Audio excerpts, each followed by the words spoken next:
Meus irmãos, bom dia a todos, a graça e a paz do Senhor e Salvador Jesus Cristo, nosso Senhor. Amém. Meus irmãos, vamos abrir a Bíblia em dois textos.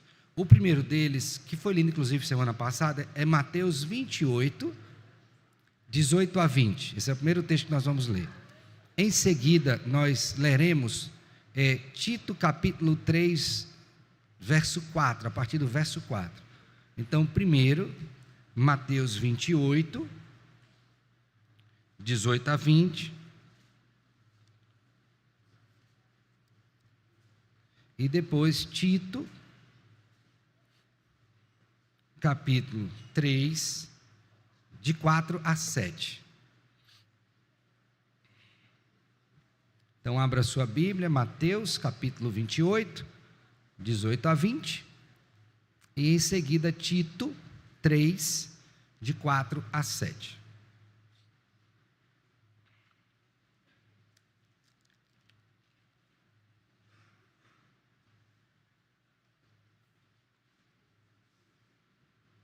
Lembremos que nós estamos estudando, desde a semana passada, o pastor iniciou o capítulo de número 28 da Confissão de Fé. Eu peço até ao diácono Jeremias para colocar no grupo que não tem.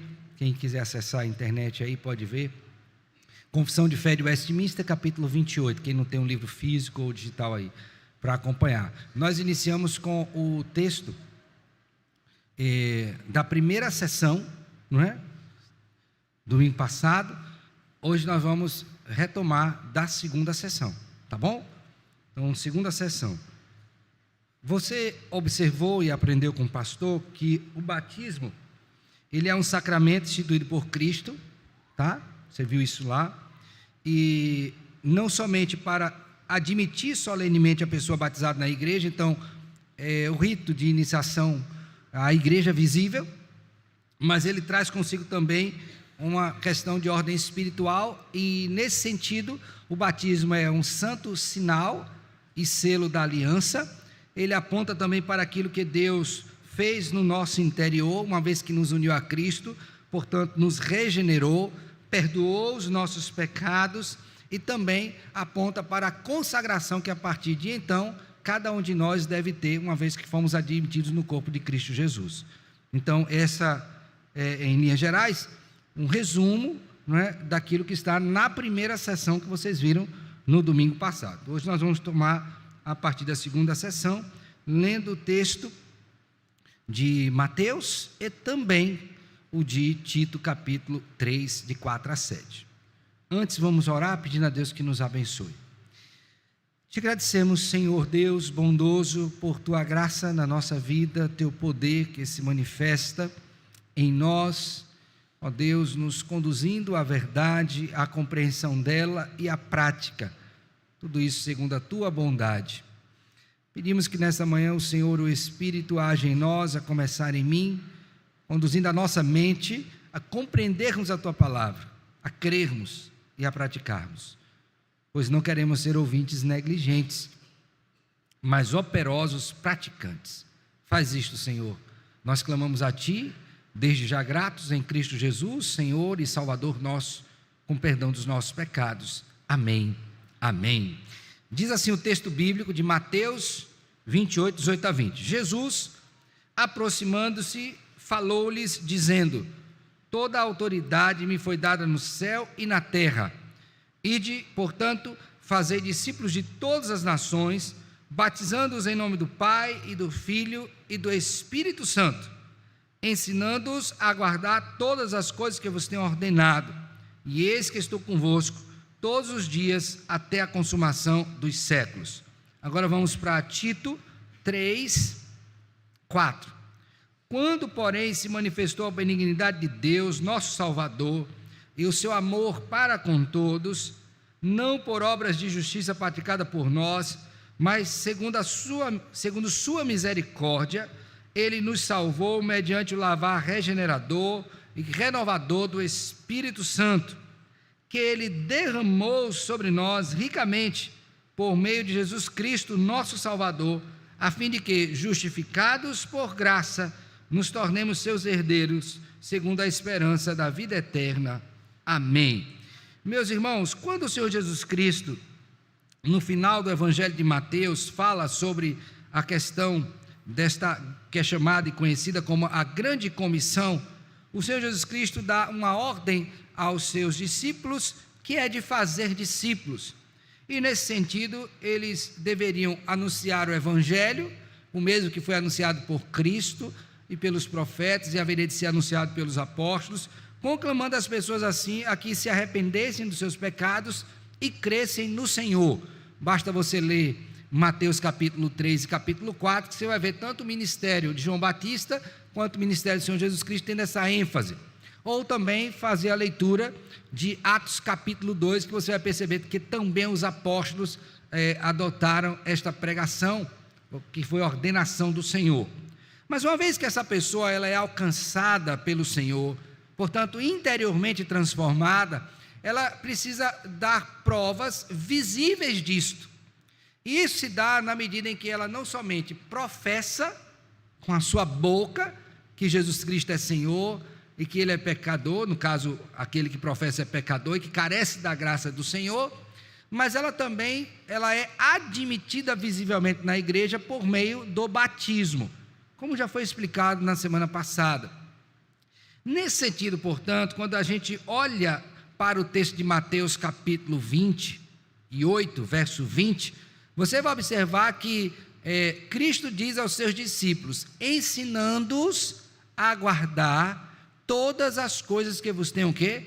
Ordenado. Logicamente que quando a gente pensa nisso, a gente está pensando em tudo que Deus diz em sua palavra, mas também o batismo é um ensinamento bíblico. Então, aquele que é discípulo de Cristo Jesus, ele não somente deve ser admitido à igreja visível por meio do batismo, expressando toda aquela realidade espiritual que já sabemos, mas ele também precisa ensinar acerca da necessidade disso e do significado que isso tem para a vida do crente e também da igreja. Então eu quero destacar nesse texto de Mateus 28, particularmente o verso 20, que é um dever nosso ensinar e, portanto, aprender e praticar o batismo. Não é uma opção para a igreja, é um dever, é parte do ensino, do doutrinamento do Senhor, ok?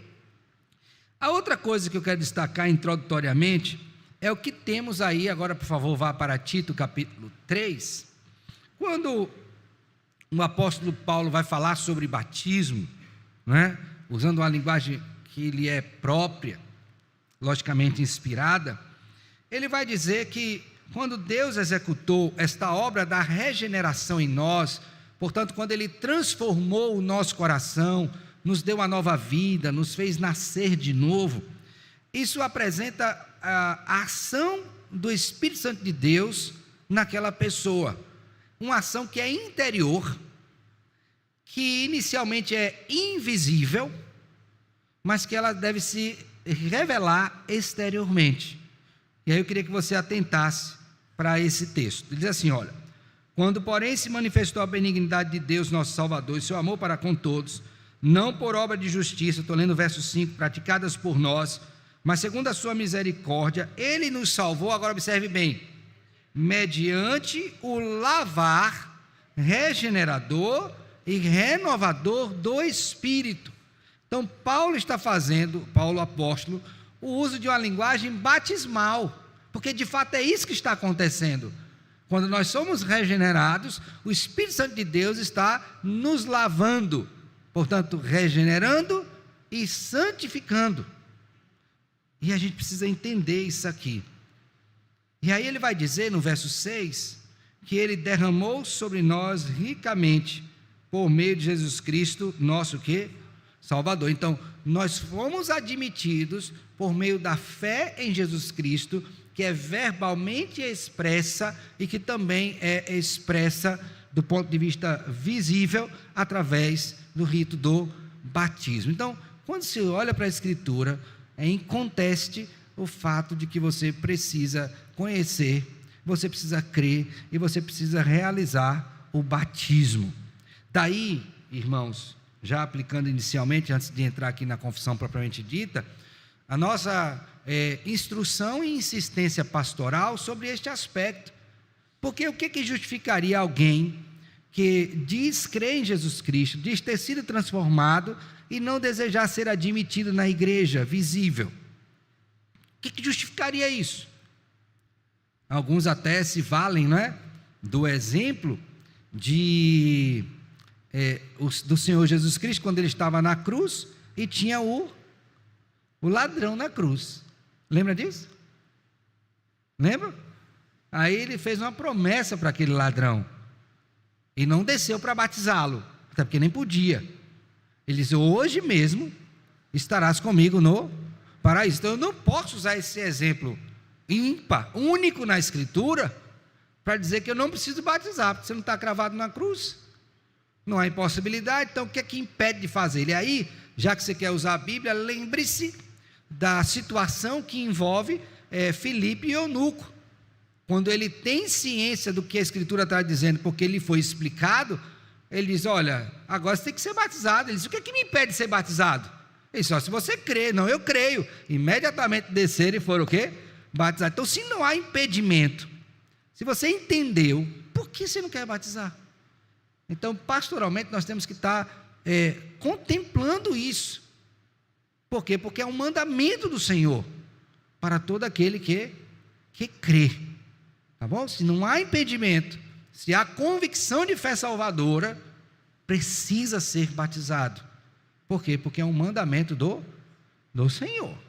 Assim sendo, vamos destrinchar um pouquinho mais sobre batismo. Eu queria que você olhasse agora para a segunda seção da Confissão de Fé, capítulo 28, que vamos tratar do seguinte. Na primeira nós vimos o que é o batismo. Primeira seção, o que é o batismo.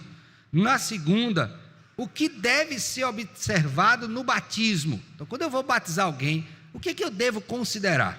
Tá bom? Então, diz assim o texto da nossa confissão de fé: o elemento exterior usado neste sacramento, o elemento o quê?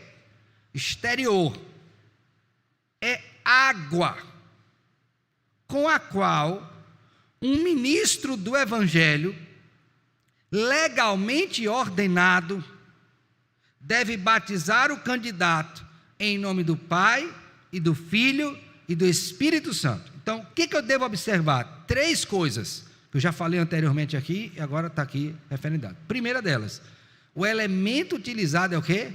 Água. Água. Pastor, eu não posso batizar com champanhe, para ser chique? Não. E com lama, para dizer que eu sou humilde, do pó, né? Veio do pó e ao pó retorna. Também não pode, não. Por quê? Porque o elemento água, ele tem um significado, observe bem isso, teológico. Ok? O povo, quando passou, saindo do Egito, em direção à terra prometida, passou pelo meio das águas, mar vermelho. Ok? Então, a representação teológica que está presente ali. Todos beberam de uma só fonte, água, e a fonte era Cristo. Quando a água sai da rocha, eu sou a fonte da água viva. Então, quando você olha para a Escritura, a água ela tem uma significação, que é um significado teológico. E quando esse significado é tomado no que diz respeito à inclusão da pessoa na igreja, ela aponta para a obra do Espírito de Deus em nós. E aí eu não vou ler novamente, porque nós já lemos 2 vezes, não é? O texto de Tito, capítulo 3, onde diz o lavar renovador e regenerador do Espírito. E esse significado, irmãos, vem do Antigo Testamento, ultrapassa e vai até o Novo. Por exemplo, abra uma Bíblia aí em Marcos capítulo 7, por favor. Marcos capítulo 7. Os judeus tinham uma prática de limpeza cerimonial que foi instituída pelo Senhor. Isso está em Levítico. Então, Levítico é o livro que vai falar sobre a santidade para o povo do Senhor. Então você tem toda a prescrição cerimonial estabelecida ali no livro de Levítico. Dentre as prescrições está a questão da limpeza. A questão é, como que esse povo era limpo? Basicamente você tem dois líquidos, água e sangue. Ok? Então também você não pode ser batizado com sangue, tá? Nem batismo de fogo, né? Como diz o outro, toca fogo para ver se purifica. Não é esse sentido, ali é figurativo. Então, observe bem que Cristo estabeleceu o quê? Água. Agora, veja comigo, ó. Verso 1, Marcos 7. Ora, reuniram-se a Jesus os fariseus e alguns escribas vindos de Jerusalém. E vendo alguns discípulos dele comiam pão com as mãos, o quê? Isto é, por lavar. Então, na cabeça do judeu, lavar estava associado com o quê? Purificação. De onde é que veio isso? Desde o Antigo Testamento. Eu não vou entrar aqui na teologia da água, tá? Mas eu quero que você tenha isso em mente. Então, há um significado o quê? Teológico aqui. Então, eu não posso fazer com outro elemento que não seja o quê? A água. Está claro isso aqui? Tranquilo? A segunda coisa que o texto da confissão nos leva a pensar é que para executar esse batismo tem que ser um ministro do Evangelho. Agora observe que ele faz uma explicação, não é qualquer ministro, é um que seja legalmente ordenado. Aqui eu quero que você vá lá para o século 17, portanto 1643, a partir dali aconteceu, naquela década, né, de 40, a Assembleia de Westminster, e lembre o que é naquele contexto, você ter um ministro legalmente o quê? Ordenado. Então ali você não tinha muitas denominações, você tinha congregacionais, você tinha batistas, você tinha anglicanos, você tinha presbiterianos, então era um número reduzido. Quando você fala hoje, no contexto de hoje, um ministro legalmente ordenado, meu filho, aí você tem confusão agora, não é? Então essa terminologia aqui, ela precisa ser muito bem explicada e entendida, porque legalmente ordenado de lá, nós não estamos falando de um mesmo contexto daqui, até porque hoje você abre uma igreja, tem irmãos contadores aqui na igreja, né? Vai ali no escritório de contabilidade, tira um CNPJ e você é uma igreja legalizada. Não é? Eu estou falando alguma coisa que não seja o real? É isso aí que você tem, meu filho. Todo mundo é pastor hoje. Eu estou generalizando, tá? Então se tem pastor, tem até pastora. Então, o que é que no cerne representa esse legalmente ordenado? É alguém que foi vocacionado pelo Senhor, que é membro de uma igreja genuinamente evangélica, que teve a formação e o reconhecimento conciliar para isso, e que tem a compreensão daquilo que de fato a Bíblia ensina sobre esse assunto e anda nesses termos, e não qualquer um que se arvora aí dizendo que é ministro. Ficou claro, irmãos? Tem perguntas com relação a isso? Inclusive na época do Senhor Jesus Cristo e também dos apóstolos, muitos saíam pelo mundo afora aí dizendo que era de Deus, e até se intitulavam apóstolos. Mas lembre da palavra solene que Cristo falou, e que vale não só para a membresia regular, mas para esses também que se intitulam: nunca vos conheci, apartai-vos de mim, malditos. Então a questão é, quando nós pensamos em um ministro, nós estamos pensando em uma terminologia bíblica, ou nós estamos pensando naquilo que nós temos hoje nos nossos dias? Porque se for, meu filho, qualquer um aí pode... Olha, tem gente que se auto-unge. Quem foi que lhe ordenou pastor? Eu mesmo. Não tem ninguém acima de mim. Deus me disse e eu me tornei. Como é isso? Você não vai ver isso na Escritura. Há uma testificação daqueles que são responsáveis. Então, por exemplo, você vai olhar no Antigo Testamento, Deus ordenou que Moisés ungisse a família de Arão para aquilo. E ali veja que está no contexto especial de revelação da palavra do Senhor, de construção da história da redenção. Você vai para o Novo Testamento, mesmo jeito. A dificuldade que foi para os apóstolos e também membros da igreja naquela época reconhecer o apóstolo Paulo como apóstolo. Porque dizer, ele é o perseguidor. Como é que aconteceu isso aqui? Mudou como? Até ele ser reconhecido, foram algo em torno de 14 anos de preparação e início de trabalho. E teve alguém que pegou ele pelo braço, que foi Barnabé, dizer, olha, ele mudou. E ele vai fazer a sua defesa em Gálatas capítulo 2, dizendo, olha, o evangelho que eu recebi não foi de homem algum, mas do Senhor. 1 Coríntios capítulo 15, ele vai defender também o seu ministério apostolar, dizendo, olha, o evangelho que eu recebi, não sou menor do que os demais apóstolos, ainda que tenha sido um nascido fora de tempo. Então a coisa não pode ser por brincadeira. Não é qualquer um que vai dizer, sou ministro do evangelho, vou lhe batizar e você aceita. Não é assim, não faça isso. Isso é muito sério. O batismo em si é sério, e alguém que quer fazer isto, precisa entender a seriedade de tudo isso que Deus estabeleceu em sua palavra. Está claro? Irmã Raimunda, aqui. Só um instante, filho. Tem dúvidas, irmãos? Então nós vimos que tem que ser com água, por causa do significado teológico que ela traz, carrega. Enquanto isso, por favor, abra sua Bíblia aí em 1 Coríntios, só um instantinho, irmã, que eu acabei não citando o texto bíblico, no que diz respeito à água, do significado teológico da água. 1 Coríntios, capítulo 10, por favor.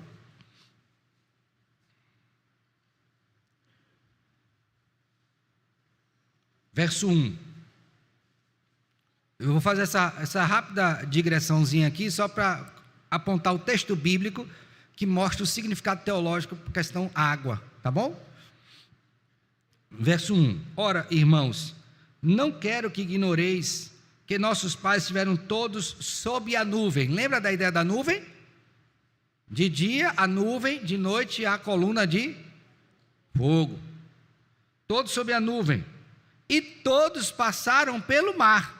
Então ele está dando dois exemplos aqui de água: nuvem e mar.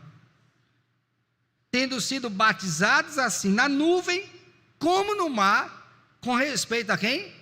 A Moisés. Então aqui você tem um texto claro, explícito, do significado teológico de água. Lá posto pela nuvem e também pela passagem no mar. Então eu não posso usar qualquer coisa, tem que ser água. Assim como eu não posso também pegar qualquer pessoa e dizer que qualquer pessoa pode me batizar. Eu tenho que ter esse critério. Tranquilo? Irmã Raimunda, está ligado? Sim. Pronto, tá. Reverendo, pois não. A minha dúvida não é com relação ao batismo, assim, que devo me batizar. Mas a pergunta que o reverendo falou com relação ao que impede de batizar uma pessoa que fez... O que é que impediria? O que é que impedia. Aí, assim... a pergunta minha não vai estar relacionada ao que passa no coração dessa pessoa, mas ela referia-se ao conselho da igreja em avaliar os termos para Perfeito. isso. Hoje, vamos falar aqui de uma pessoa que é casada, e nós temos consciência pelas escrituras que o batismo é individual. Perfeito. A minha dúvida é: a lei hoje, ela determina que uma pessoa viveu a partir de 6 meses com uma outra pessoa, ela tem, diante da lei, uma união estável. É amparada por isso.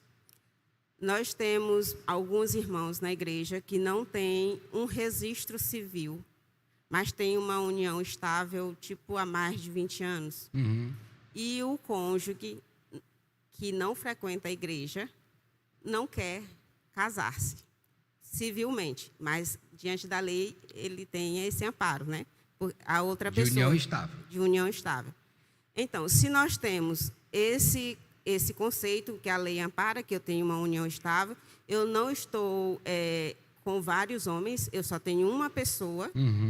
No caso, referindo-se a uma mulher, por exemplo, ela só tem um companheiro que tem filhos e tudo, e ela quer batizar-se. Mas o que a igreja faria coloca com isso? Com a situação dessa pessoa, se ela quer batizar-se, e a lei ampara que ela tenha uma união estável, por exemplo. Ok. Vamos por partes, tá? Primeiro, nem tudo que a lei diz está ajustado à moral bíblica. A Bíblia não admite união estável, mas casamento. Casamento é aliança, é união formal. Tanto é que o nome não é casamento, é união estável. Então ela pode ter até os mesmos direitos de alguém casado, mas ela não está casada. É uma união que no termo já não é o mesmo, não é igual. Casamento igual, não é não. Então esse é o primeiro ponto. Segundo, que a nossa igreja já tem decisão do Supremo Concílio dizendo que não pode receber ninguém que não seja casado. Não é união estável, é o quê? Casado. Logicamente que se for viúva recebe, se for divorciado recebe, mas casado, ou melhor, união estável, não. Ok? Então, a igreja já tem decisão sobre isso. O conselho fazer diferente disso está passivo de ter que desfazer aquele ato e ainda ser disciplinado. O conselho da igreja, se fizer isso. Terceiro, em todos os casos que eu vi até hoje, todos, sem exceção, onde houve dificuldade de compreensão da parte de um dos cônjuges para não casar, a gente já está vivendo junto, já tem filho, tem casa, não precisa não, a gente já é casado. Em todos, sem exceção, a conduta era falar à pessoa, instruí-la sobre a necessidade do casamento, conversar com o cônjuge, explicar a ele, tudo isso debaixo de jejum e oração, porque é uma questão de convencimento. E em todos, sem exceção, isso não quer dizer que a pessoa, depois do casamento, se tornou membro da igreja, mas o cônjuge aceitou e casou, aqui na nossa igreja. Então, isso não é uma justificativa plausível para que ela não seja admitida como membro da igreja. Então, a gente precisa percorrer todo este caminho de instrução, de paciência. Pastor, mas se Jesus voltar e meu esposo não quis casar, ou minha esposa não quis casar, você vai estar salvo, tá? Você é um eleito. Mas nós não podemos fazer algo errado, contrário à palavra de Deus e às orientações da igreja, por conta disso. Então, vamos ter paciência, orar e fazer. E aí vai um conselho, né, para que você possa pensar direitinho na sua situação. Pense bem direitinho. Quando eu digo a sua, não estou falando a sua, tá, irmã? Que a senhora é casada. Mas eu estou pensando na sua, no sentido de nossa situação. Diga, querida irmã, faz tempo que a senhora não vem aqui, não é? Cadê o irmão Pedro? Ficou. Diga, filha. Assim, se a pessoa é casada só civilmente. Ok, civilmente. Sim, aí ele pode ser recebido como membro. Pode ser recebido como membros. Ou pode. Se ele não é casado civilmente, mas pode casar só no religioso? Como é que não. Só não, se for casado só civilmente. Civilmente, né? exatamente. Era essa a minha dúvida. Obrigada. Só civilmente. A gente também não aceita, como igreja preteriana, aquele pessoal faz assim, fizemos o casamento no padre, aí tem um registro lá na paróquia e tal, tem muito disso, né? Ou tinha, não sei se hoje ainda tem muito, mas esse não é válido. É registro civil mesmo, que é o válido. Tá bom? Ok? Mais alguma pergunta? Nada? Então, água, ministro. E aí, aquilo que a gente chama de fórmula batismal, né? Em nome do Pai, do Filho e do Espírito Santo. Tá bom? Nesse sentido, a ordenação do Senhor Jesus Cristo foi assim: batizando-os em nome do Pai, do Filho e do Espírito Santo. Isso mostra que a Trindade está envolvida na salvação daquela pessoa. Então não é uma obra só do Pai, não é uma obra só do Filho ou só do Espírito.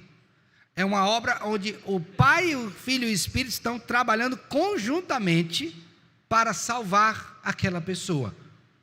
Então esse batismo se dá nesses termos, com base na obra da Trindade, do Pai, do Filho e do Espírito. Se você quiser entender a dimensão disso, você precisa ler o texto de Efésios 1, de 3 até 14, onde você tem ali o papel do Pai, que escolhe, o papel do Filho, que morre, e o papel do Espírito, estou falando sinteticamente, que aplica a obra da redenção no coração do pecador. Por isso, batizar em nome do Pai, do Filho e do Espírito Santo. O Pai não salvou sozinho, o Filho não salvou sozinho, e o Espírito não salvou sozinho. A Trindade está envolvida em toda esta obra.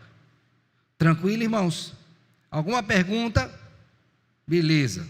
Seção 3, então vimos o que é o batismo e quais são as especificações do batismo. Na seção 3 nós temos qual é a quantidade indicada de água para batizar e qual é a forma devida. Qual é a quantidade e qual é o quê? A forma.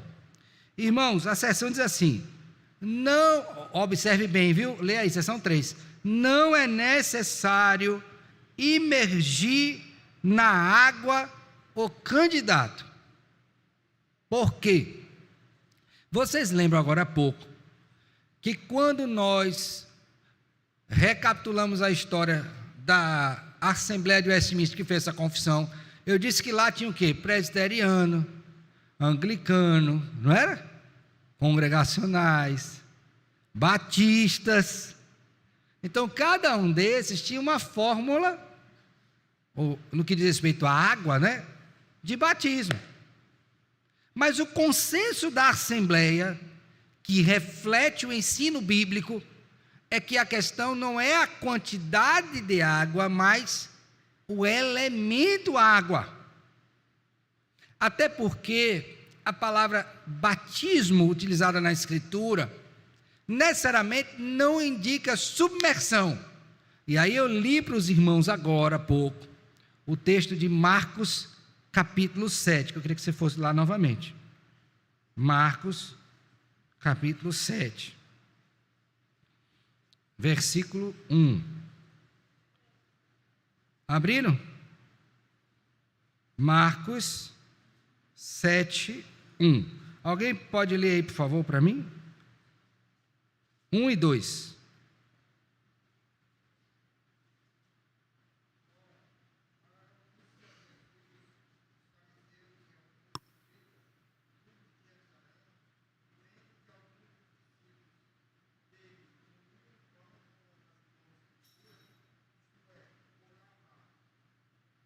Ok, prossegue.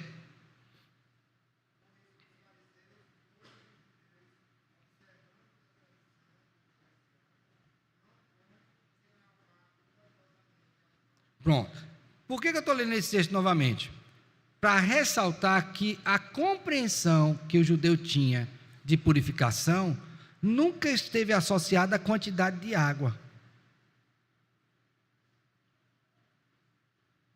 Então, não é muita água. Por exemplo, ela não imergia todo o instrumento que vai usar para comer na água. Era lavar. Essa era a compreensão. Então, um elemento não vai estar mais puro ou menos puro, porque recebeu mais água ou menos água. A questão é se ele está limpo. Esse é o ponto. Primeiro. Segundo, é importante ressaltar também, irmãos, que os exemplos que nós temos na Escritura de batismo, nem todos eles vêm acompanhados de abundância de água. Por exemplo, quando a gente diz o eunuco, não tem como provar ali que ele parou na beira de um rio, ou que tinha uma cacimba. Se bem que cacimba aqui eu acho que é diferente, não é um poço. Não tem como provar isso. Tinha água, ele desceu e o fez. Ok? Então, não é a quantidade, mas é o quê? O elemento. Nossa igreja, compreendendo isso, nossa denominação, recebe e não precisa rebatizar a pessoa que, tendo sido admitido por uma igreja genuinamente evangélica, o seu batismo por um ministro legalmente ordenado e segundo a fórmula batismal, não rebatiza. Ele vai fazer apenas o que é chamado o quê? Pública profissão de fé. onde ele admite reconhecer e tomar para si, sendo sua própria expressão de convicção de fé, aquilo que a igreja tem como pontos doutrinários.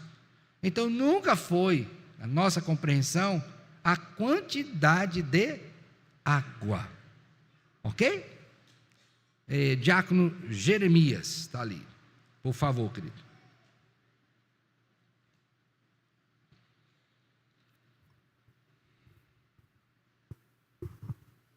Bom dia, pastor.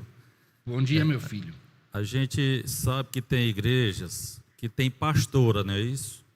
Não entendi, meu irmão. Tem igrejas que tem pastora. Sim, tem. Inclusive até consideradas como igrejas fiéis, como a Assembleia de Deus.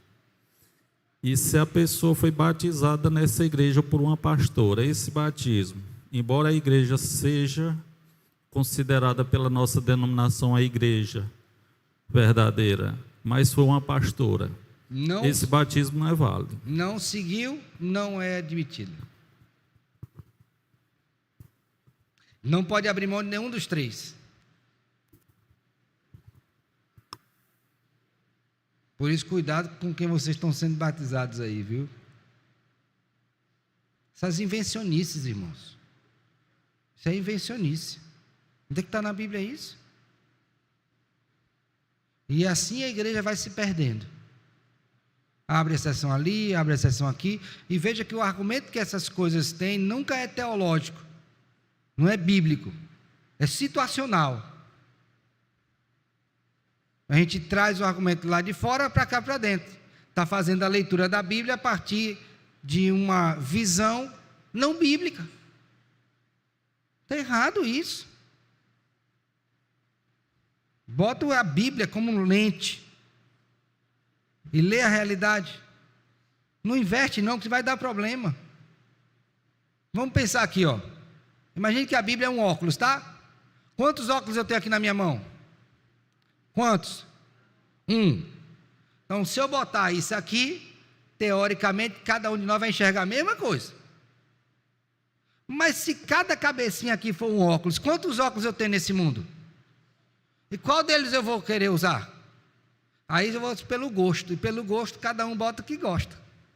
Para você é adequado, para você já não é, para o outro não é. Como é que eu vou fazer isso? Que loucura vai ser essa? Como é que vai ser isso? Cada um vai decidir o que quer? E, irmãos, olha que esse povo aqui, ó, pequeno, ó. Você imagina se cada um de nós decidisse fazer um culto do jeito que quer. Um batismo do jeito que quer. Ia dar o que isso? A gente ia passar a vida toda batizando e o povo inventando coisa para o batismo. Vou batizar de bananeira, plantando bananeira. Outro eu vou batizar com tua roupa. Outro... Isso vai ser uma loucura.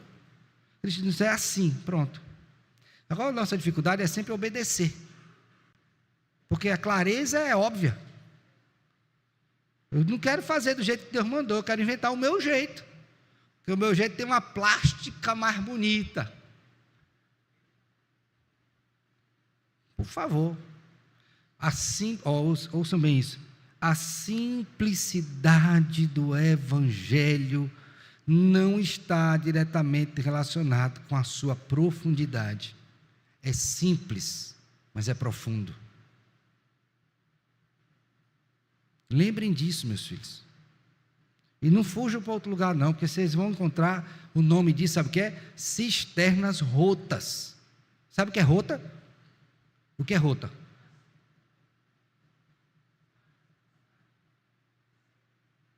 Procure aí no dicionário. O que é rota? Diga, meu filho, enquanto vocês procuram, ele vai dizer. Ele vai falar. Dizer não, falar. Se souber, já diz logo também. Marcelo, rota. O que é rota? Cisterna rota é o quê? E pastor, e a gente vê que isso se reflete muito até na estética da igreja hoje, né? A gente vê a igreja aí de todo jeito, parede preta, não que essas coisas santificam o ambiente em si mesmo, mas qual a motivação disso? De botar algo mais moderno, umas invenções aí que a gente não... Sabe o que é isso, irmão? Quando você é convertido, ouça bem isso que eu vou dizer, até o seu senso estético é modificado. Pastor, nunca ouvi falar isso. A arquitetura muda. Aqui a gente tem arquitetos na igreja. Veja se eles não estudam a história da arquitetura, que cada momento da história tem uma arquitetura própria, refletindo o pensamento da época. Olha para isso. Isso vai para a moda. Está lá. A moda influenciada pelo pensamento. Vocês já viram um documentário sobre o biquíni? Alguém já viu isso aqui? Não?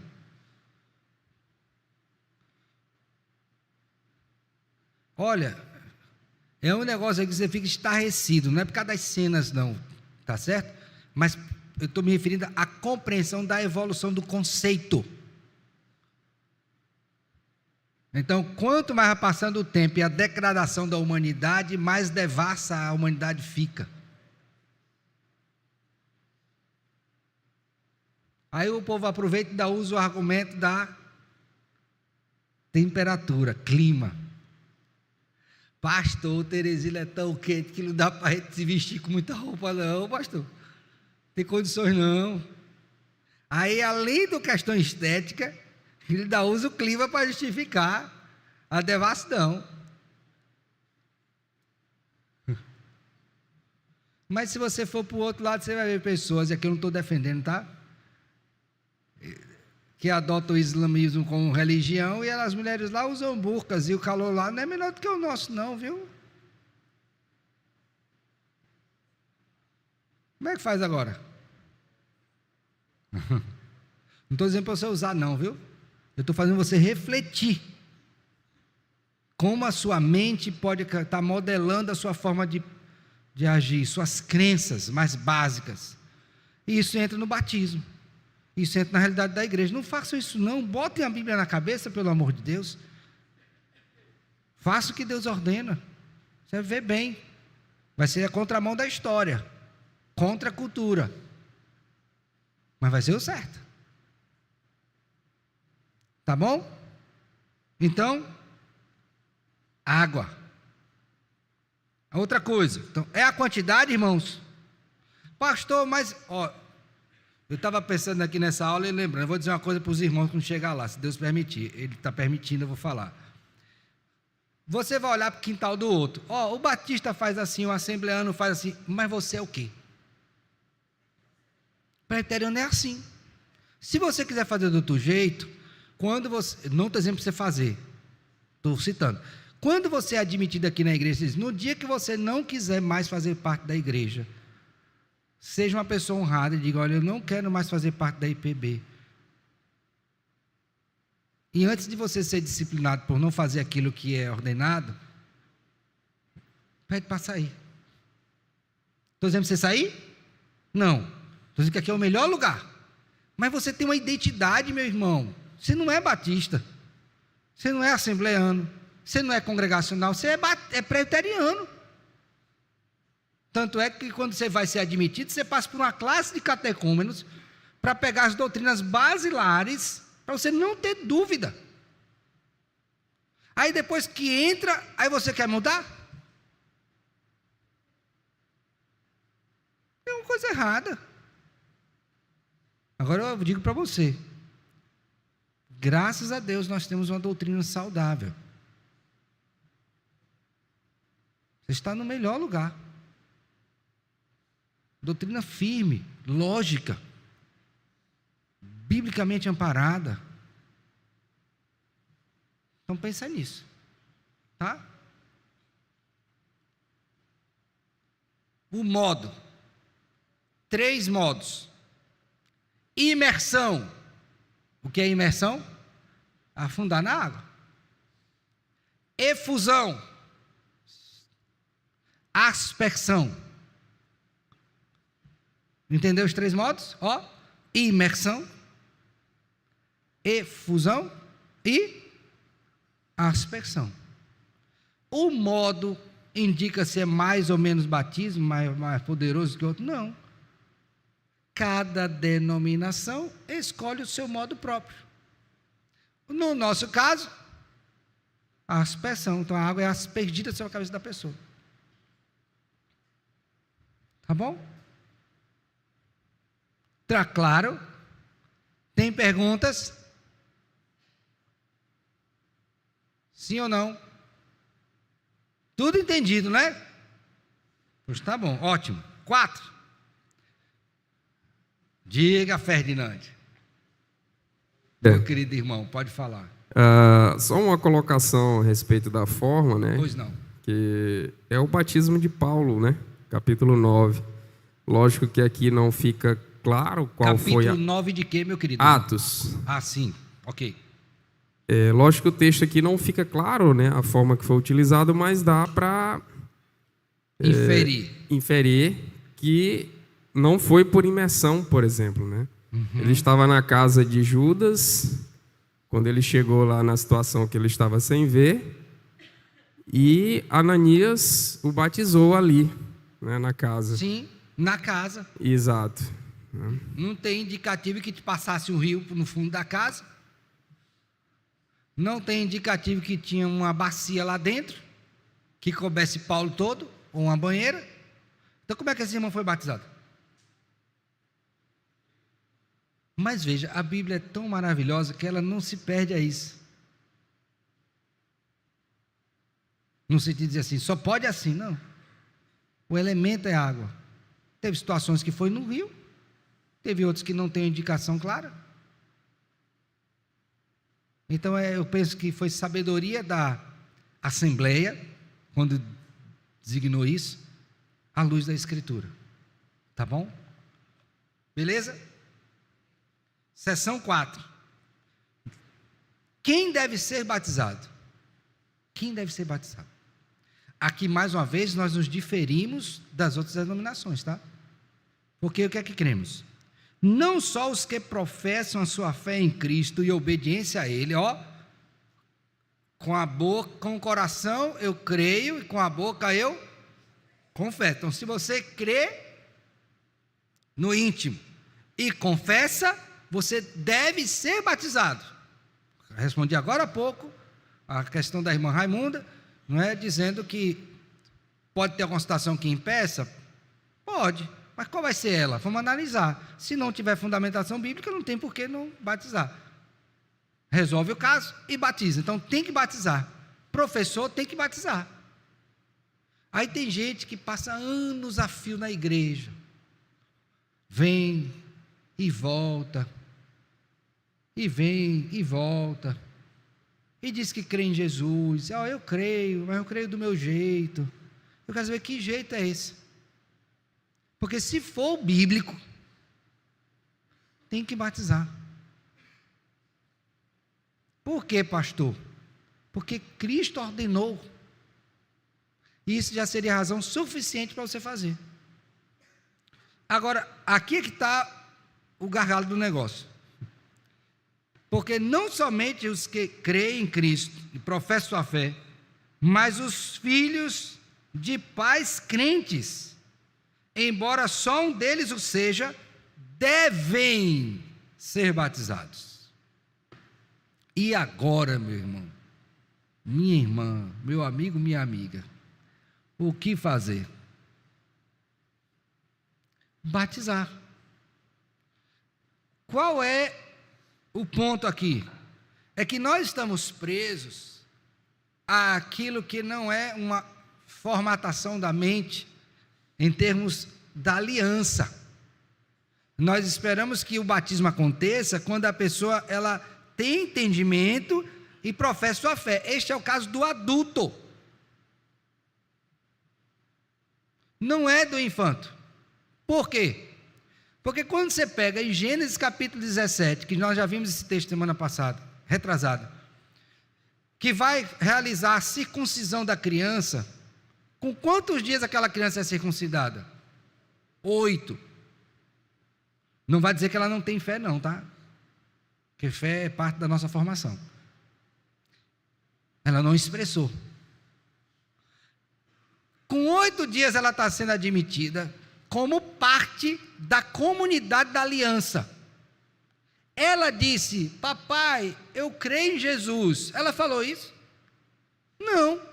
Então ela está sendo admitida pela fé dos pais, que entendem o que está em 1 Coríntios 7,14. Por favor, abra sua Bíblia aí. É um dos textos. 1 Coríntios 7,14.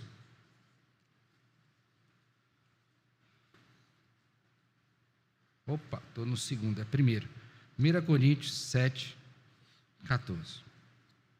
Porque o marido incrédulo é santificado no convívio da esposa, e a esposa incrédula é santificada no convívio do marido crente. De outra sorte, os vossos filhos seriam impuros, porém agora são. Então, veja bem, eu vi um argumento uma vez, era o pastor Moisés Bezerril, ele disse uma coisa aqui que eu nunca tinha ouvido. Ele disse a coisa seguinte, depois que nós somos regenerados, convertidos, até o nosso aparelho reprodutor não é mais nosso, é de Deus. Então toda semente santa que sair daqui de nós é de Deus. Nossos filhos são do Senhor. E essa era a compreensão da aliança. Tanto é que quando o filho nascia, o que é que tinha? Batizado.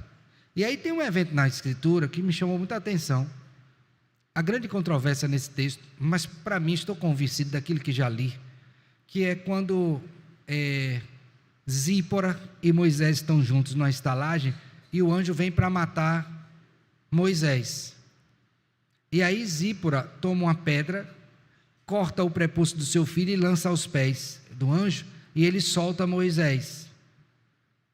E aí ela chama de esposo sanguinário por causa da circuncisão. Agora perceba bem, quem é que não estava circuncidado? Moisés ou o filho? O filho. E em cima de quem o anjo foi? Por quê? Porque não foi da mãe?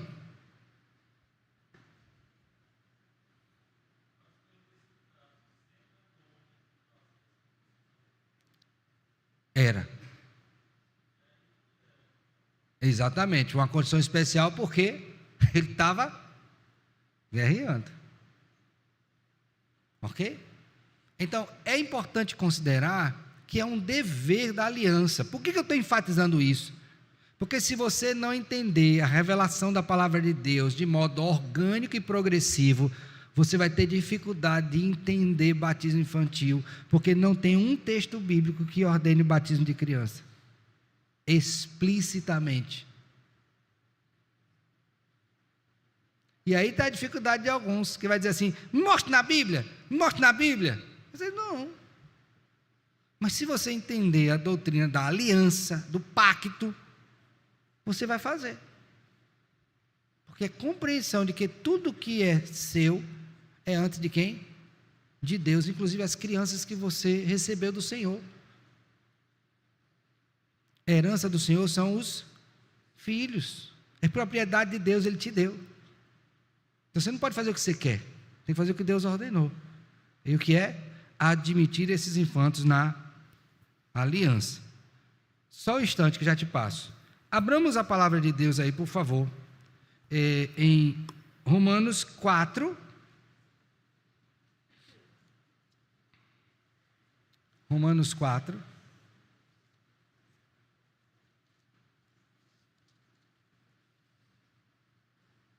(11 e 12). Vou ler aqui, depois te passo, tá, irmão? Diz assim, e recebeu o sinal da circuncisão como selo da justiça da fé, que teve quando ainda incircunciso, para ver a ser o pai de todos os que creem, embora não circuncidados, a fim de que lhes fosse imputada a justiça. E pai da circuncisão, isso é daqueles que não são apenas circuncisos, mas também andam nas pisadas da fé que teve Abraão, nosso pai, antes de ser o quê? Circuncidado. Eu li esse texto por duas razões. A primeira delas é para que você entenda que quando Paulo vai comentar sobre a justiça pela fé, ele não se vale de exemplos neotestamentários, ele olha para o passado e mostra, olha, eles fizeram assim. Então você, como um bom cristão presbiteriano, tem que entender pacto. E de que há uma progressividade naquilo que acontece hoje, ou seja, as coisas não surgiram do nada aqui, agora vamos fazer assim. Não. Há todo um desenvolvimento. E se você entender o desenvolvimento, você vai culminar na compreensão de que eu preciso trazer os meus filhos ao Senhor. Aí, outras denominações não batizam. Mas quando o menino nasce, vai lá na frente. Eu não estou criticando, eu estou apontando, tá? Eles fazem o que eles creem. Tá? Bom que fique claro isso. Leva a criança no braço. Eu queria apresentar meu filho. Com que finalidade? Para consagrar a Deus, meu filho. Ora. Consagrar como? Uma oração de consagração?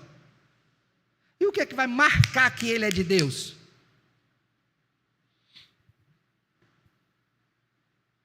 O que é que vai marcar que ele é de Deus? O selo da justiça da fé.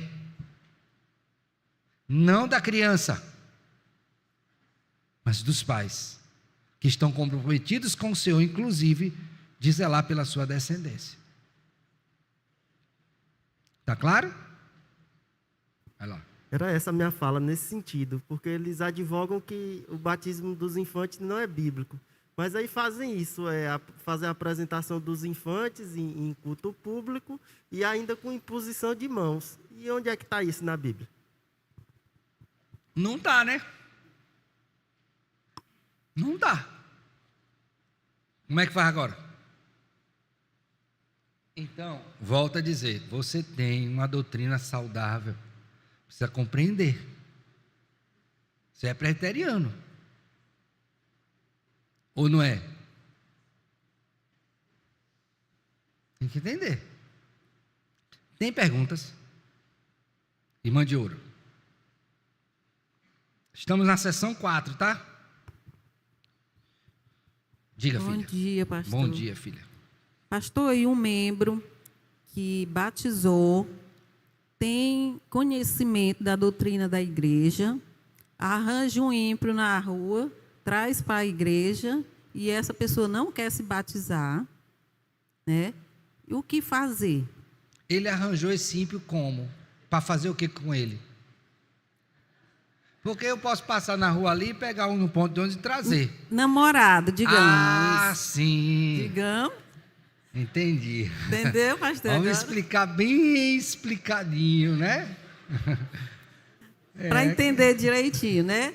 Arranja um namorado por aí, traz para a igreja. Primeiro que ele já está errado. Aí quer que a igreja, mesmo ele conhecendo a doutrina da igreja, se submeta à vontade dele. Isso. E pode? E o que a igreja faz diante disso, sendo que ele é membro batizado? A igreja já tem feito. Quando ensina que não pode. Mas desobediente a gente tem um bocado de lugar. Dentro da igreja também. Então ele já sabe que não pode. Tá? Mas ele entendeu que ele quer fazer, ela, né, a pessoa, um namoro missionário. Ele quer pegar alguém pelo braço, trazer para a igreja, e Deus vai converter, ele vai ser uma bênção. Ó, pastor, tem um projeto aí que é um projeto de vida. Eu vou trazer essa pessoa aqui, e vai ser uma bênção. Você precisa conhecer, pastor, ela é boa, pastor. Oi, pastor, ela é boa. Só falta ser crente. Faltou tudo.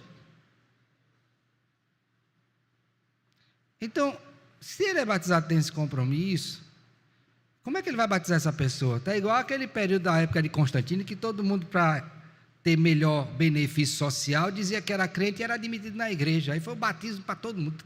Todo mundo era cristão. Porque ser cristão ali representava benesses sociais.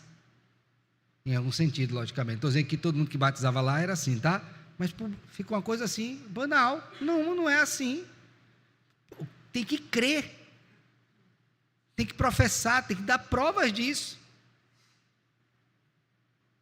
Tá bom? Mas toda vez que a gente pega o rumo errado de Deus, a probabilidade de dar errado é grande. Então não faz isso aí não, tá bom? Interessante que a pessoa não evangeliza ninguém. Já que a senhora tocou nesse assunto, vou logo dizer uma aqui, tá? A pessoa não evangeliza ninguém, a vida toda ela não evangeliza, mas quando ela se interessa por alguém, ela se tornou evangelista do século.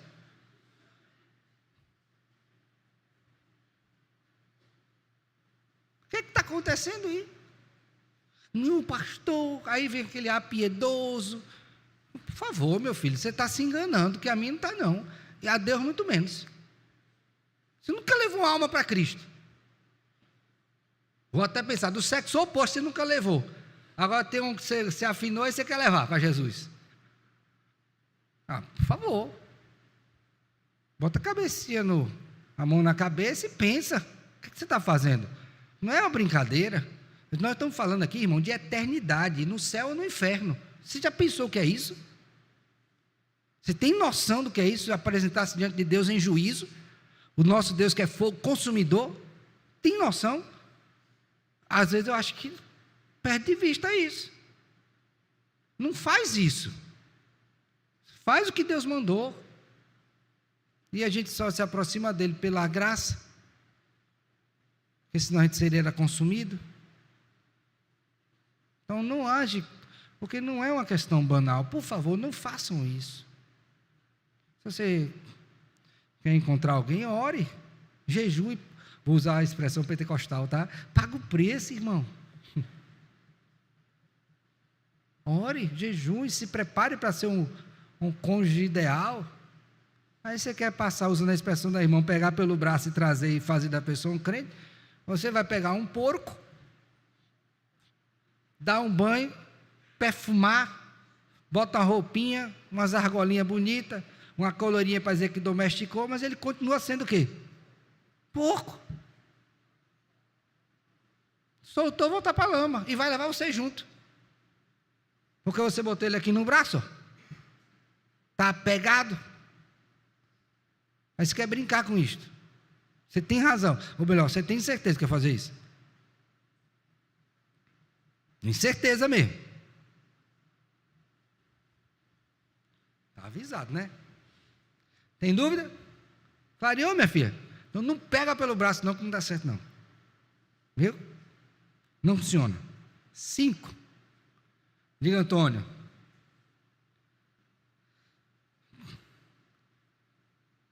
Acho que hoje a gente não termina, tá? Porque já são 10h30. Mas semana que vem a gente retoma. Diga, Santo Irmão. Bom dia, pastor. Bom dia. Voltando um pouco aí sobre a questão de apresentar o filho a consagrar, né, no templo. Ok. Lucas, queria que o senhor desse uma explicação. Quando Cristo é levado e apresentado. Isso, Lucas 2, do 22 ao 24. Lembre que nesse período aí há uma transição da antiga para a nova aliança. Cristo foi levado para ser circuncidado.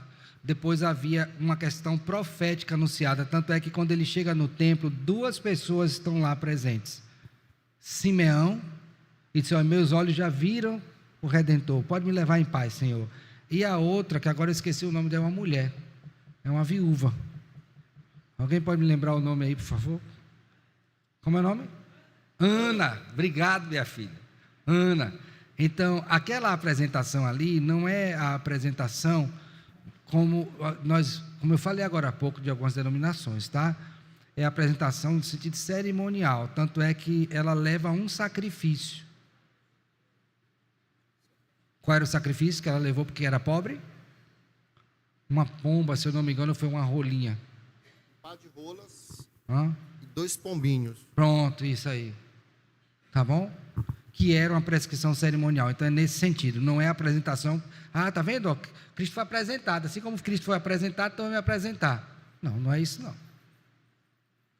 Tá bom? Beleza? Perguntas? 5º, e a gente finaliza hoje no 5º.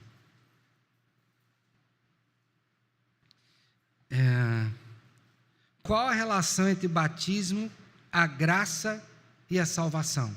A questão aqui é a seguinte: todo mundo que é batizado é salvo? É uma pergunta. Todo mundo que foi batizado é salvo? Pode ter gente que se batizou e nunca foi salvo? Pode. Quando eu digo pode, é que é possível que isso aconteça. Deveria ser assim? Não. Porque eu teria que batizar depois que eu, de fato, crie em Jesus e professo isso com a minha boca, tá? Então, nesse sentido, a confissão traz: posto que seja grande pecado desprezar ou negligenciar essa ordenança. Qual a ordenança? Do batismo. Por isso que quando eu não batizo, eu estou pecando, que é um desprezo a uma ordenança do Senhor, a um mandamento de Deus. Contudo, a graça e a salvação não se acham tão inseparavelmente ligadas com ela, a ordenança, que sem ela ninguém possa ser regenerado e salvo os que sejam indubitavelmente regenerados, todos que são batizados. Então está dizendo o seguinte: a despeito de ter essa ordenança, eu não posso dizer que só vai ser salvo quem for batizado, porque bastaria só um exemplo para contrariar isto, e nós temos na Escritura. Quem foi? O ladrão na cruz. Ele foi regenerado? Foi, então tem que ter uma promessa de eternidade para ele. Hoje mesmo estarás comigo no paraíso. Ele não foi batizado, mas foi regenerado. Ele professou essa fé. Por outro lado, eu não posso dizer que todo mundo que foi batizado é salvo. Tanto é que você tem pessoas que foram admitidas no seio da igreja e depois, por disciplina, elas foram excluídas e se tornaram como gentio publicano e nunca mais voltaram e nem voltarão. Mas esses extremos não anulam a obrigação que está aqui no meio. Continua sendo uma ordenança, onde eu devo ter o casamento, a concordância entre aquilo que é feito exteriormente com aquilo que está interiormente acontecendo em mim. Na verdade, o que aconteceu, que foi o quê? A nossa regeneração. Então, é importante que aprendamos isso e digamos isso.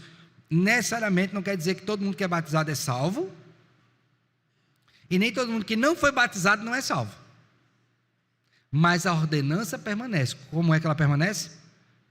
Cristo disse, por mandamento, que eu tenho que batizar. Está claro, queridos? Então, nesse sentido, abramos a Bíblia aí para a gente finalizar. Lucas 7. Lucas 7. 29 e 30. Todo o povo que o ouviu, e até publicanos, reconheceram a justiça de Deus, tendo sido batizados com o batismo de João. Mas os fariseus e os intérpretes da lei rejeitaram, quanto a si mesmos, o desígnio de Deus, não sendo batizados por ele. Então, tem gente que não vai ser batizado mesmo, tem gente que vai ser batizado e não é crente, e tem outros que não foram e são crentes. Mas a ordenação permanece. Qual é a ordenação? Batiza. Foi Cristo que deu. Vamos agora, por favor, para Atos 8. Atos 8. Vamos ler dois textos aí. O 13 e o 23. Verso 13. O próprio Simão abraçou a fé e, tendo sido batizado, acompanhava a Filipe de perto, observando extasiados sinais e grandes milagres, o quê? Praticados. Mas você lembra de Simão o mágico? Ele foi condenado, mas ele batizou. Porque ele estava interessado em quê? Naquele poder. Não por uma transformação genuína. Então pode ter gente que batiza sem ter sido o quê? Regenerado. Como a gente não vê o coração, quem examina, finalmente isso vai ficar ao escrutínio de Deus. Mas logo isso se revelará. Porque não há mal feito que fique o quê? Encoberto. Está claro? Agora o verso 23 desse mesmo texto. Por quê? Vou ler o 22 e 23, está no mesmo texto. Arrepende-te, pois, da tua maldade e roga ao Senhor, talvez te seja perdoado o intento do coração. Está vendo? A questão é de onde? Do coração. Pois vejo que estás em fel de amargura e laço de iniquidade. Simão, você não é crente, Simão. Hoje você diz, rapaz, tu não é gente, né? Você está batizado, mas você não tem um coração convertido, não, Simão. Por quê? Porque as evidências externas apontam para uma vida não regenerada. Não há arrependimento, não há mudança de vida, é um negócio assim, terrível. Veja, você é regenerado, você vai ter luta, até Jesus voltar você vai ter luta. Mas uma coisa é você olhar para uma pessoa que ela não está lutando e está se lameando na carnalidade.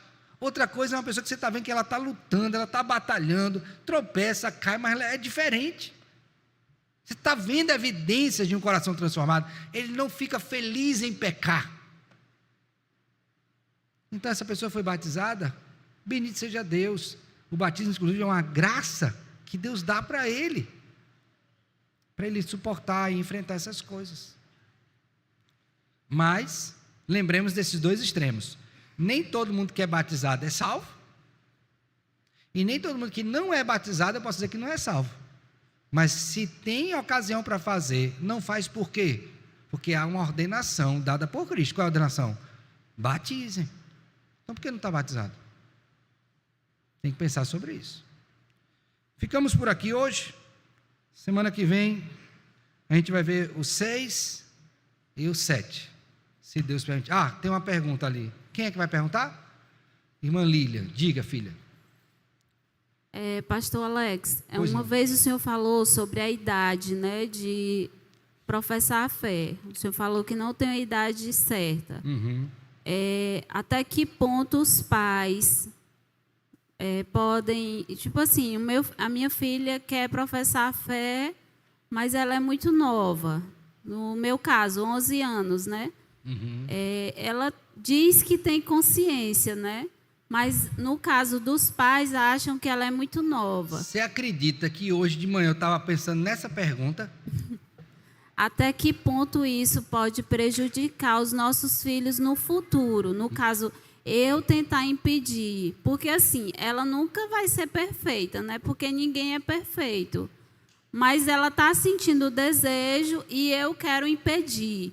Isso pode trazer algum problema no futuro? Tá, vamos lá. Primeiro, onde é que está na Bíblia que tem data de profissão de fé?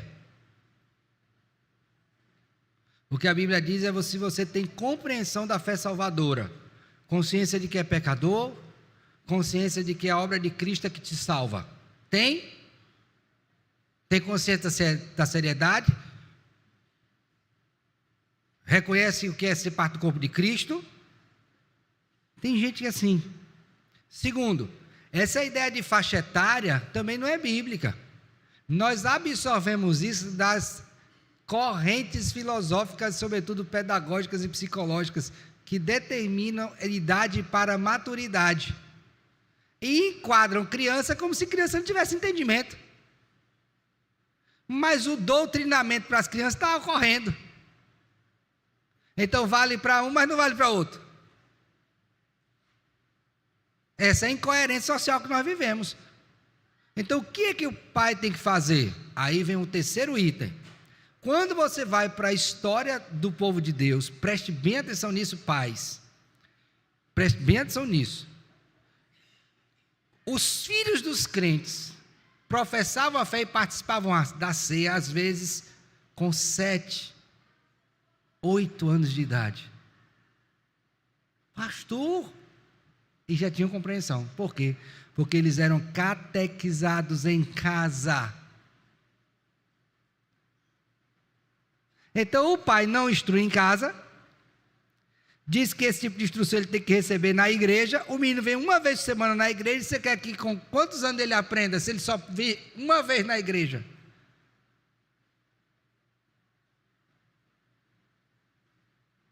Que idade esse menino vai aprender a verdade se ele só vem um domingo na igreja? Às vezes vem de manhã, não vem de noite. Vai aprender quando? Você espera que ele professe a fé com quantos anos? Quando tiver uns 40. Se professar, porque daqui para lá ele já desviou. Então a falha dos pais em catequizar seus filhos em casa, faz com que a profissão de fé se torne cada vez mais tardia. E é nossa responsabilidade. Então o pai não ensina sobre Deus, ele não ensina sobre pecado, ele não ora com essa criança, ele não fala para a criança que a maior necessidade dela é de se arrepender dos seus pecados, de ser regenerado e nascer de novo. Aí ele vai crescendo sem ouvir isso, só ouve dia de domingo, se vier, se não vier ele não ouve. Então quando é que ele vai saber da verdade? Então a questão não é de idade, é de maturidade, é de compreensão da Escritura. E aí eu vou, quarto ponto. Quem é que dá entendimento da verdade? Quem é que dá? Falem alto, meus filhos. O Espírito Santo. E o Espírito não age em criança, não? O Espírito não traz sobre criança convicção de pecado, não? Você vai ver crianças que estão indo aí para os gabinetes psicológicos com medo. Algumas até tomando medicação. Eu vejo isso. Não estou me contando, eu vejo. Medo de quê? De morrer. Mas se ele conhecer a Jesus, o mesmo medo que conduziu ele a chorar, a não querer ficar só, você não pode ter a convicção da salvação, não? Mas eu digo isso, o povo acha que eu sou doido. Pois vão continuar achando que eu sou doido, não tem problema. Mas essa é a verdade. Instruam seus filhos. E aí, no caso, minha filha, pastor, e eu posso impedir? E ao invés de pedir, afira se sua filha tem convicção de fé salvadora. E se ela tiver, submeta ao conselho. E o conselho vai avaliar isso com muita sabedoria, com respeito por ela. E se ela for aprovada, ela vai passar. Problema nenhum com isso. Está claro? Ou não? Agora, nós sabemos que tem um efeito manada. Qual é o efeito manada? Está o grupinho ali de adolescente, né? Aí um professor, o que acontece?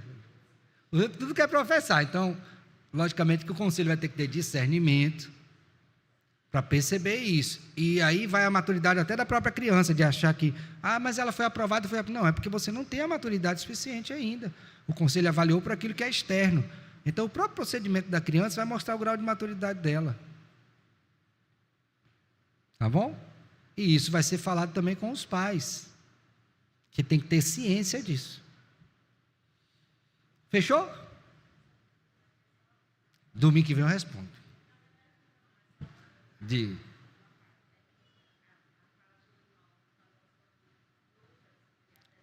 Sim, ok.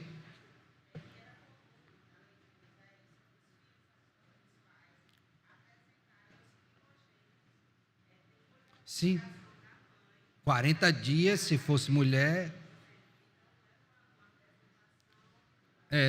Substituindo o batismo.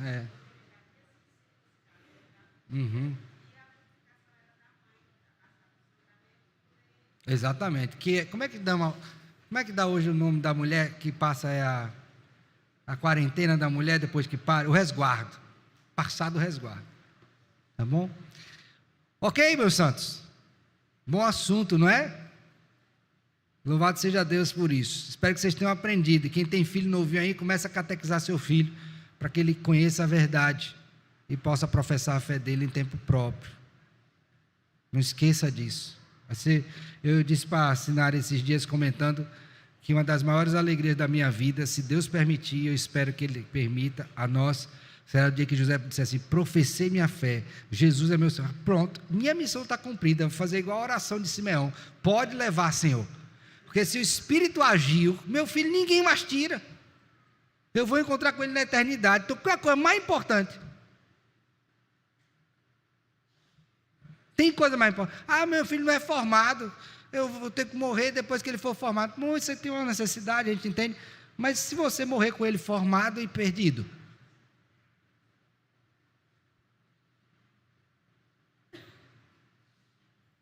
Como é que você vai fazer? Graduado, formado e perdido. E aí? Já pensou sobre isso? Acho bom você pensar, começar a orar e jejuar e cumprir o seu papel como pai do seu filho. Não perca tempo com amenidades desse mundo. Lembre bem disso, por favor, para que depois não seja uma tristeza para você. Quero encerrar dando um exemplo. Um pai, o filho adoeceu mortalmente. E a maior angústia dele era: pastor, eu não sei se meu filho é salvo. Eu não sei se meu filho é salvo. Já pensou isso? Então, salvação não é uma brincadeira. A maior necessidade que você tem, não é à toa que Cristo veio para salvar o quê? Pecadores. Ele não veio para te dar emprego, Ele não veio para te dar dinheiro, para te dar casa, Ele não veio para botar você para viajar, para fazer curso, Ele não veio para nada disso não, Ele veio para salvar. Então, a igreja precisa entender a necessidade de salvação. Lembre disso, por favor, lembre disso. Tá bom? Deus abençoe, desculpe pelo atraso, foi grande. Vamos adiante.